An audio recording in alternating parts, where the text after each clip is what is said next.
రోజు సగం తెలంగాణ సమాజాన్ని హైదరాబాదులో ఉన్న కోటి జనాభాను ఈ రోజు ఈ కృష్ణా నది మీద కట్టిన శ్రీశైలం నాగార్జున సాగరే ఆదుకుంటున్నాయి.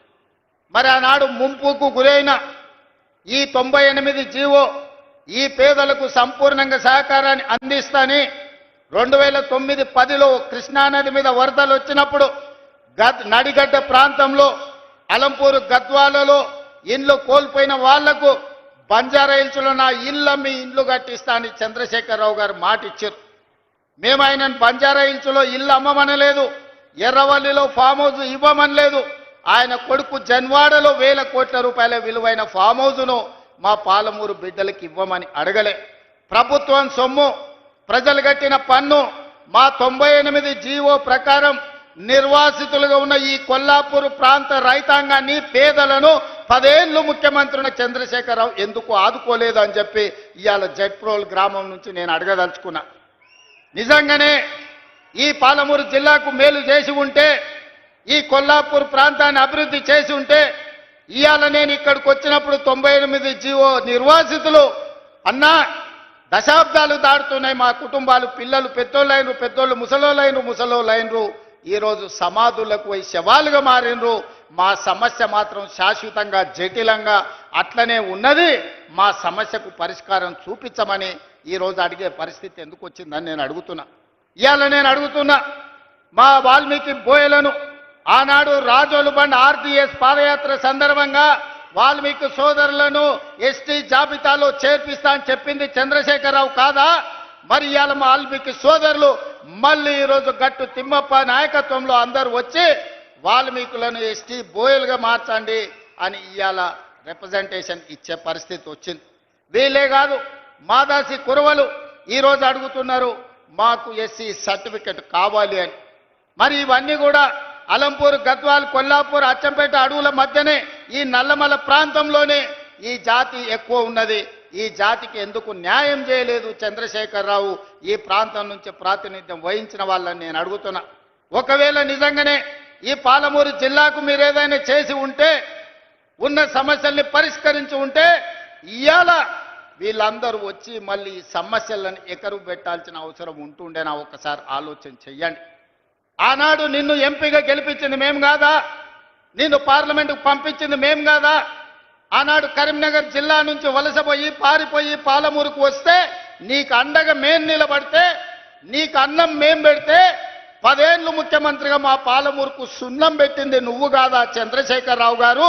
ఈరోజు ప్రజాపాలన వస్తే ప్రజాపాలనలో ఆయనకు దుఃఖం వస్తుందంట. ప్రజాపాలనను చూసి నేను అడగదలుచుకున్నా, ఎందుకు వస్తుంది చంద్రశేఖరరావు గారి నీకు దుఃఖం? తట్ట పని, పార పని, మట్టి పని వలసలు పోయి కూలీలుగా ఉండాల్సిన పాలమూరు రైతు బిడ్డ, నల్లమల బిడ్డ రేవంత్ రెడ్డి తెలంగాణ రాష్ట్రానికి ముఖ్యమంత్రి అయినా నీకు దుఃఖం వచ్చిందా? లేకపోతే మా దళితులేమో చెప్పులు కుట్టుకోవాలి, మా యాదవులేమో గొర్రెల్ని పెంచుకోవాలి, మా ముదిరాజు సోదరులు గంగపుత్రులు చేపలు పట్టుకోవాలి, మా గౌడన్నలు ఈదులు గీసుకోవాలని నువ్వు పథకాలు తెస్తే మేము ఈనాడు మా దళితులు, మా యాదవులు, మా గౌళ్ళు, మా ముదిరాజులు, మా వాల్మీకులు, మా మాదాసి పూర్వ బోయల పిల్లలు చదువుకోవాలి. చదువుకోవడానికి young India integrated residential school Jatprolu గ్రామానికి 200 కోట్ల రూపాయలతోటి 25 ఎకరాల కట్టి చెప్పులు గుట్టుడు, చేపలు పట్టుడు, ఈదులు గీసుడు, గొర్రెలను పెంచుడు మా తాతలు ముత్తాతలు వాళ్ళ తాతలు కూడా ఆ వృత్తిలో వచ్చారు. ఇవాళ మా పాలమూరు జిల్లా మేలుకొన్నది.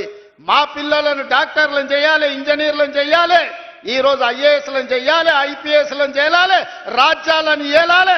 మా పాలమూరు బిడ్డ తెలంగాణకు ఒక 20 ఏళ్ళు ముఖ్యమంత్రిగా ఉండాలి అని మా జిల్లా కంకణం కట్టుకున్నందుకు ఇవాళ నీకు కడుపు నొప్పయి దుఃఖం వచ్చిందా చంద్రశేఖరరావు గారని నేను అడుగుతుండా.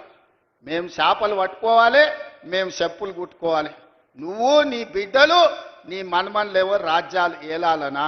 అంటే మా పాలమూరు వాళ్ళకి మంత్రి పదవి వద్దా? ఇవాళ ఈ పాలమూరు జిల్లాలో 14-12 గెలిచినాం, కానీ 14 గెలిచినుంటే ఇంకొక మంత్రి పదవి అదనంగా వచ్చేది. 3 మంత్రులు కాదు, ముఖ్యమంత్రితో పాటు 2 మంత్రులు కాదు, ఇవాళ మిగతా 2 కూడా గెలిచినుంటే ఇవాళ పాలమూరు జిల్లాలో ఇంకొక మంత్రి ఉంటుండే. పాలమూరు జిల్లా నుంచే తెలంగాణ రాష్ట్రాన్ని పాలించి దేశానికి ఆదర్శంగా నిలబడే పరిపాలనని ఇవాళ అందించుండే వాళ్ళం. ఎందుకయ్యా నీకు దిక్కం?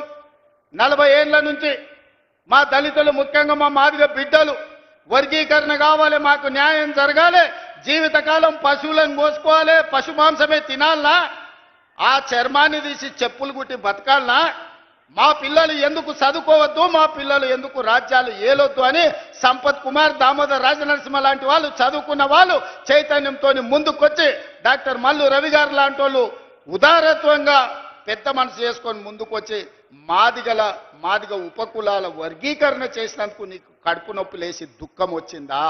ఎందుకంటే ఇవాళ ఇప్పుడే దామోదర్ రాజనరసింహ గారు చెప్తున్నారు, ఈసారి పిల్లలకు ఎడ్యుకేషన్లో, మెడికల్లో, నర్సింగ్లో చాలా సీట్లు వచ్చినాయి.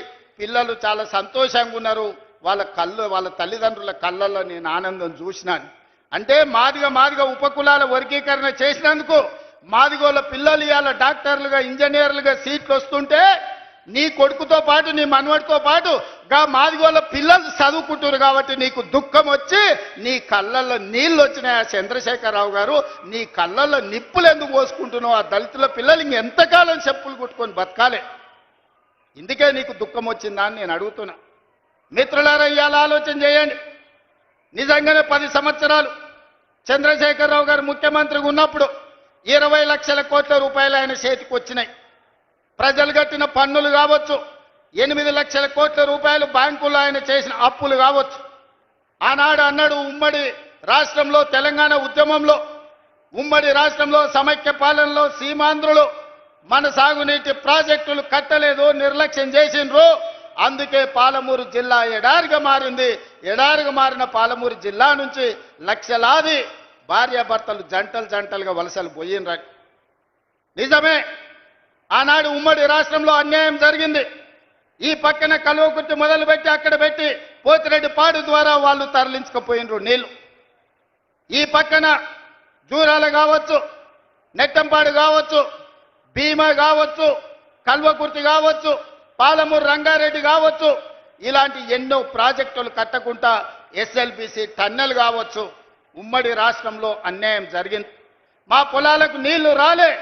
మా ఎండిపోతున్న పొలాలను చూసి మా కళ్ళల్లో నీళ్లు దారగట్టినాయి. అందుకే కదా నాడు నీ కండగా నిలబడి ఈ పాలమూరు జిల్లా మొత్తం జై తెలంగాణ అని నీ పార్టీని గెలిపిస్తే 10 సంవత్సరాలు ముఖ్యమంత్రిగా ఉన్న చంద్రశేఖరరావు గారు, నేను నిన్ను సూటిగా అడుగుతున్నా, నా గడ్డ మీద నుంచి నా పాలమూరు రంగారెడ్డి ఎత్తిపోతల 10 ఏళ్లలో ఎందుకు పూర్తి చేయలే? నా కల్వకుర్తి ఏమైంది? నా నెట్టంపాడు ఏమైంది? నా భీమా ఏమైంది? నా కోయిల్ సాగర్ ఏమైంది? నా జూరాల ఏమైంది? ఇవాళ నా జిల్లాలో ఉన్న ప్రాజెక్టులను ఉమ్మడి రాష్ట్రంలో జరిగిన అన్యాయం కంటే నువ్వు ముఖ్యమంత్రిగా ఉండి మేము ఎంపిక చేసి పార్లమెంట్ గెలిపిస్తే మాకు ద్రోహం చేసింది, మా గుండెల మీద తన్నింది నువ్వు కాదా అని నేను ఈ గడ్డ మీద నుంచి అడుగుతున్నా. 10 సంవత్సరాలు 20 లక్షల కోట్లు ఖర్చు పెట్టిన చంద్రశేఖరరావు ఒక 20-25 వేల కోట్లు ఖర్చు పెట్టినుంటే 20 లక్షల ఎకరాలు పాలమూరు జిల్లాలో మా భూములకు నీళ్లు వస్తుండే కదా. కాళేశ్వరం మీద 1,00,000 కోట్లు ఒకే ఒక్క ప్రాజెక్టుకు మా అక్కలు వినాలి, మీ పిల్లలకు చెప్పాలి. కాళేశ్వరం ప్రాజెక్టు కడతా అని కేవలం ఒక్క ప్రాజెక్టు కోసం 1,00,000 కోట్ల రూపాయలు ఖర్చు పెట్టిండు. కట్టుడు 2019, కూలుడు 2023. ఎవడైనా సన్నాసోడు చిన్న గుడిసేసుకున్న 10 ఏళ్ళు ఉండేటట్టు వేసుకుంటాడు. 1,00,000 కోట్లు పెట్టి కట్టిన కాళేశ్వరం 3 ఏళ్ల కూలేశ్వరం అయి కూలిపోయింది. ఆ ఏళ్ళ మేం కట్టిన నాగార్జున సాగర్ చూడు, ఆ ఏళ్ళ మేం కట్టిన శ్రీశైలం చూడు, ఆ ఏళ్ళ మేం కట్టిన జూరాల ప్రాజెక్టు చూడు. జూరాల ప్రాజెక్టు మన డ్యామ్ దెబ్బతిన్నది అనంటే నువ్వు ఏమి పని చేయకపోతే పేపర్లో వస్తే నిమిషాల మీద మా శ్రీహరిని, మా ఉత్తమ్ కుమార్ రెడ్డిని పంపించి కొత్త రోడ్ వేయడానికి 120 కోట్ల రూపాయలు అప్పటికప్పుడు నేను మంజూరు చేసిన. ఎట్లా చేయగలిగినా మీ బిడ్డను ఉన్నా కాబట్టి నా జిల్లాకు చేయాలి, అన్యాయం జరుగుతుంటే చూసుకుంటూ ఊరుకోను అని అప్పటికప్పుడు ఇచ్చిన. ఇవాళ 10 ఏళ్ళు నువ్వు పూర్తి చేయని ప్రాజెక్టులు 10 ఏళ్ళు నువ్వు పడా పెట్టిన ప్రాజెక్టులు. అందుకే దామోదర రాజనరసింహ గారికి, ఉత్తమ్ కుమార్ రెడ్డి గారికి చెప్పిన, మా అనిరుద్ధ్ రెడ్డి అడిగితే ఈరోజు అన్ని ప్రాజెక్టులకు సంబంధించి పాలమూరు రంగారెడ్డి ఎత్తిపోతల, Kalwakurthy project, Bhima project, Koilsagar project, Nettempadu project, ఈ రోజు ప్రతి ప్రాజెక్టు మహబూబ్ నగర్ జిల్లాలో ఉన్న అన్ని సాగునీటి ప్రాజెక్టుల భూ సేకరణకు ఎన్ని వందల కోట్లైనా ఈ సంవత్సరం డిసెంబర్ 9 తారీఖు లోపల మొత్తానికి మొత్తం భూ నిర్వాసితులకు వాళ్ళందరికీ నష్టపరిహారం ఇచ్చి భూమి సేకరించి రాబోయే 2 ఏళ్ల ప్రాజెక్టులు పూర్తి చేయడానికి ప్రణాళికలు సిద్ధం చేసినాం. అందుకోసం నీ కడుపు మండి కళ్ళల్లో నీళ్ళు వచ్చి నీకు దుఃఖం వచ్చిందా చంద్రశేఖరరావు గారు? మా పాలమూరు బాగుపడుతుంటే, ఎడారిగా మారిన మా పాలమూరు పచ్చగా మారుతుంటే, కృష్ణానది జలాలు మా పొలాల్లో పారుతుంటే నువ్వు ఎందుకంత విషం పెట్టుకొని ఈరోజు విషం జిమ్మాలని మా మీద పగబట్టి పనిచేస్తున్నావు అని నేను అడుగుతున్నా. వెనకటికి ఎవడో దొంగలకు సద్దులు మోసిందంట. ఇవాళ శ్రీనివాస్ గౌడ్, నిరంజన్ రెడ్డి ఆ దొంగకు సద్దులు మోసే పని చేస్తున్నారు. సిగ్గుండాలి వాళ్ళు ఇద్దరికి. ఇవాళ జిల్లాలో జరుగుతున్న అభివృద్ధిని 75 ఏళ్ల తర్వాత ఆనాడు మొట్టమొదటి హైదరాబాద్ రాష్ట్రానికి ముఖ్యమంత్రిగా పాలమూరు బిడ్డ బూరుగుల రామకృష్ణారావు అయ్యిండు. ఆనాడు స్వతంత్రం వచ్చినప్పుడు, నిజాం రాజ్యం నుంచి విముక్తి కలిగినప్పుడు పాలమూరు బిడ్డ ముఖ్యమంత్రి అయితే, మళ్ళీ 75 ఏళ్ల తర్వాత ఈ మట్టిలో పుట్టిన బిడ్డ ఈరోజు తెలంగాణ రాష్ట్రానికి ముఖ్యమంత్రి అయితే అభినందించాల్సింది పోయి ఆ దొంగకు సద్దులు మోస్తారా? సిగ్గుండాలి శ్రీనివాస్ గౌడ్, నిరంజన్ రెడ్డి. నీకు అన్నం తిన్నప్పుడు విశ్వాసం ఉండాలి. ఈ గడ్డ అన్నం పెట్టింది, ఈ ప్రాంత ప్రజలు మీకు అధికారం ఇచ్చింది. ఇవాళ ఓ 10 ఏళ్ళు పాలమూరు బిడ్డకు అవకాశం ఇస్తే పనులు జరగనప్పుడు మీరు ప్రశ్నిస్తే అర్థం ఉంది. 10 నెలలు కూడా కాలేదు, నువ్వు దిగిపో, నువ్వు దిగిపో, నువ్వు దిగిపో. ఏం పుట్టిందా వీళ్ళకు? ఏం అల్కగా అట్లా వచ్చినామా? గాలి కొట్టుకొచ్చినా మనము? పాలమూరులో మీరు అందరు, మా అక్కలందరూ ఆశీర్వదిస్తే కుర్చీలో కూర్చోలేదా? ఏం అడుక్కుంటూ వచ్చిందా? నీలాకగినా ఏమన్నా పోయి అడుక్కుంటే కాదు, నిలబడి బరి గీసి గీత గీసి కొట్లాడి ఈ కుర్చీలో వీళ్ళందరూ కూర్చున్నారు. ఎవ్వరికి కూడా ఊకే రాలే. శంకర్, ఈర్లపల్లి శంకర్ బట్టలు ఉతికే జాతి ఇవాళ ఎమ్మెల్యే వేదిక మీద కూర్చున్నాడు. చేపలు పట్టుకునే శ్రీహరి ఈరోజు మంత్రి అయ్యాడు. పార్లమెంట్ ఎన్నికలప్పుడు మక్తల్ ఒక మాట చెప్పిన, పార్లమెంట్ ఎన్నికల తర్వాత తప్పకుండా ముదిరాజు బిడ్డను మంత్రిని చేస్తామని ఇచ్చిన మాట ప్రకారం ఇవాళ ముదిరాజు బిడ్డ